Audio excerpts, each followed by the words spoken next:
Підготовка законопроєктів щодо захисту прав кримчан в Україні та з реінтеграції півострова – одне з основних завдань постійного представництва президента в Автономній Республіці Крим. Попри те, що воно частково переїздить до столиці і надалі опікуватиметься проблемами людей з анексованого Криму. Зокрема, обіцяють, питання кримських татар не зникне з порядку денного. Про все це докладніше Олена Стецюк розповість.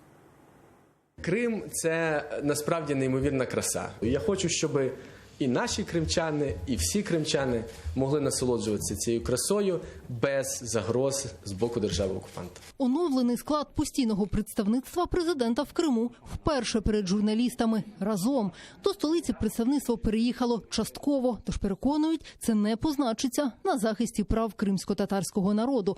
За словами заступника постійного представника президента в Криму Таміли Ташевої, підрозділ, який надаватиме послуги людям з окупованої території, залишатиметься у Херсоні. Завдання ж частини представництва, що переїздить до столиці, активне просування теми анексованого Криму на міжнародних майданчиках. Також опікуватиметься посиленням інформаційного мовлення на окуповані землі. Питання деокупації, воно не лежить в площині регіональної політики, а це питання, яке потрібно виносити на найвищий рівень. Тому, звісно, що ми вважаємо, що це не таке дуже сильне підсилення. Попри цей переїзд, це ніяк не вплине на захист наших громадян, які виїжджають з окупованої території. Серед завдань представництва – підготовка законопроєктів щодо захисту прав кримчан в Україні та з реінтеграції півострова. Зокрема, законопроєкт про статус кримських татар як корінного народу. На фінішній прямій проект закону щодо захисту і державної допомоги політв'язням і полоненим. Він визначатиме категорії осіб, які можуть претендувати на таку допомогу, тобто особи, які були незаконно позбавлені свободи в рамках цієї збройної агресії. Це є щорічна грошова допомога на час позбавлення волі.